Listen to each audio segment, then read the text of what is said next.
네, 기본소득당 용혜인입니다. 새로운 정부 2일차입니다. 새로운 정부의 새로운 경제정책, 민생회복지원금으로 선포합시다. 기자회견을 시작하겠습니다. 이재명 정부가 출범했습니다. 12.3 내란 청산과 국민통합이라는 국민적 열망이 만들어낸 결과입니다. 그 열망에 함께한 기본소득당의 대표로서 국민과 함께 큰 기쁨과 희망을 나누고 싶습니다. 그러나 곧바로 국정을 맡는 이재명 정부를 둘러싼 대내외의 환경은 자축의 시간을 허락하지 않을 정도로 혹독합니다. 특히 경제가 가장 어렵습니다. 새 정부가 윤석열 정부로부터 물려받은 경제 유산은 올해 0%대 성장률 전망치를 압축해서 보여줍니다. 지난해 1.9%에서 출발했던 연말 전망치가 내란 전국을 거치면서 올해 2월 1.5%로 주저앉았고 3개월 사이에 0.8%로 또 반토막이 났습니다. 윤석열 정부의 초부자 감세는 지난 2해 동안 86조 원의 역대급 세수 펑크를 낳았습니다. 올해 전망치까지 감안하면 3년 동안 예산 대비 100조 원이 넘는 세수 손실이 예상되는 상황입니다. 더군다나 대미 관세 협상에서 최악의 상황은 피한다고 해도 미국이라고 하는 최대 수출 시장의 보호주의 전환 자체가 너무나 확연합니다. 혁신성장 경제로 재도약하기까지 수출 경쟁력은 추세적으로 하락할 것이 객관적 현실입니다. 요약하면 큰 폭의 재정적자 상태에서 0% 초저성장은 국세 수입의 추가 손실로 이어지고 국세 수입의 감소는 다시 경제 회복을 위한 재정 여력을 고갈시킬 것입니다. 여기에 수출 전망에서 대외 악재까지 겹쳐 있는 상황입니다. 윤석열 정부가 우리 경제에 남긴 이 악순환의 저주를 풀지 않고는 이재명 정부가 내란 청산과 국민통합이라고 하는 사명을 완수하기 어렵다는 점은 너무나 명확합니다. 이재명 대통령께서 후보 시절 누누이 강조했듯 이념이 아니라 실사구시의 결단만이 이 악순환을 풀 수 있습니다.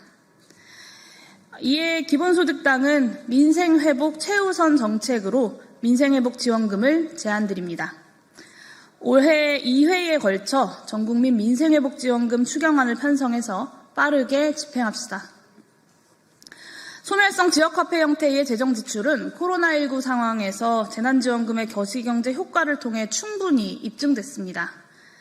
IMF 등 국제기구의 여러 연구에 따르면 재정 승수는 평균적으로 1에 가깝게 산출됩니다.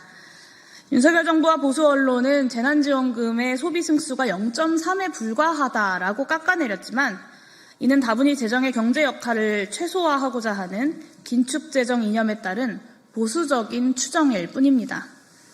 다른 연구기관이나 연구원들의 분석에서는 승수 효과가 0.6으로 측정되기도 했습니다. 더구나 지금은 가장 보수적인 0.3의 그 승수 효과도 소중히 여겨야 하는 경제성장률 전망치 0%대의 시기입니다. 지금 같은 상황이라면 민생회복지원금의 GDP에 대한 재정 승수는 소비 승수보다 훨씬 높을 것입니다. 재정 승수는 경기 침체가 깊을수록 또 저금리 통화 정책의 지원을 받을수록 커집니다. 지금 모든 지표가 깊은 경기 침체를 가리키고 있고 금융통화위원회가 5월 29일 기준금리를 0.25%포인트 인하했습니다. 추가적인 금리 인하도 시사한 상황입니다. 이런 종류의 재정 지출에 을에 따라붙는 물가 인상의 걱정도 현재 경제 상황에 비춰보면 기우에 가깝습니다. 성장률 전망치가 확 떨어지면서 잠재 성장률 1.5%와의 차이인 GDP 갭도 커졌습니다. 즉, 재정 지출의 물가 인상 압력이 최소화되는 조건입니다. 한때 1,500원대에 근접했던 원달러 환율이 1,300원대로 하향 국면에 들어서면서 수입 물가가 유발하는 물가 인상 압력도 많이 줄었습니다.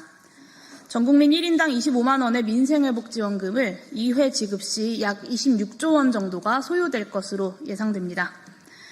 재정 승수를 국제기구의 기존 연구들에서 일반적인 1.0보다 더 상당히 낮은 0.7 정도로 잡더라도 26조 원의 재정 지출은 GDP의 0.7%포인트 증가로 나타날 것입니다. 1.55%에서 0.8%로 떨어진 성장률 전망치를 커버할 수 있는, 결코 무시할 수 없는 수준입니다. 물론 민생회복지원금은 우리 경제의 구조개혁을 위한 직접적인 재정 지출은 아닙니다. 혁신성장 생태계 구축을 통한 우리 경제의 제도약은 미래 첨단 기술 부문에 대한 인내자본 공공투자를 통해서 달성되어야 합니다. 다만 그 혁신성장 경제의 기반을 마련하기까지 경제의 기초 체력을 유지하는 것은 매우 시급하고도 우선적인 과제입니다. 유능한 정부라면 반드시 해야 하는 일입니다. 민생회복지원금이 바로 그 역할을 할 것입니다. 덧붙여서 차제에 민생회복지원금과 같은 정부 지출을 과세소득화하는 것도 적극 검토되어야 합니다. 공신력 있는 1년 이내에 최신 소득 기준에 따라 민생회복지원금을 차등 지급하는 것은 현재로서는 불가능합니다.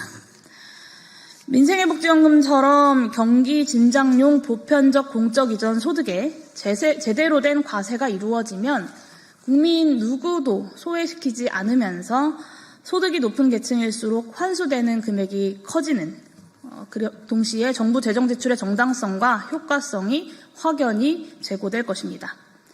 보편 지급과 선별 환수로 행정을 관소화하면서 부작용은 최소화할 수 있습니다.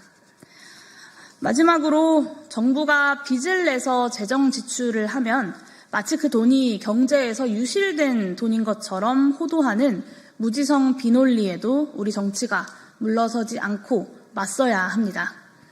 정부가 원화 국채를 발행해 재정을 조달하면 정부는 국채 매수자인 민간에 이자를 지급합니다. 정부의 국채 이자 지출은 결국 국민의 소득입니다. 재분배의 관점에서 이를 비판적으로 볼 수는 있겠지만 정부의 국채 이자가 순전히 낭비인 것처럼 호도되어서는 안 됩니다. 더욱이 우리나라는 주요국 대비 국가 채무 비율이 매우 낮은 국가입니다.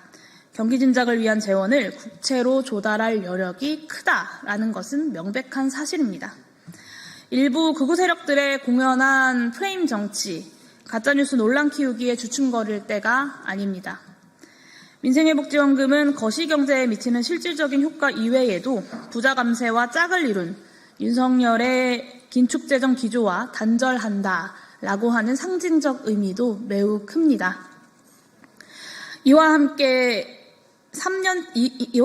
실질임금이 3년째 마이너스 정체 상태에 있는 노동자, 가계부채 이자에 허덕이는 서민들, 폐업률이 100만 명에 이른 자영업자들에게 국가 공동체의 존재와 복원을 알리는 민생회복지원금의 효과는 경제적 효과에 버금가는 국민통합의 신호가 될 것입니다.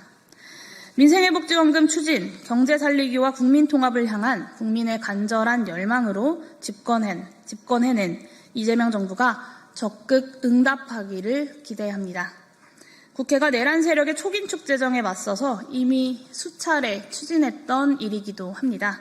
그러니 당장 준비합시다. 그리고 서둘러 시작합시다. 이상으로 기자회견 마치도록 하겠습니다. 감사합니다. 감사합니다.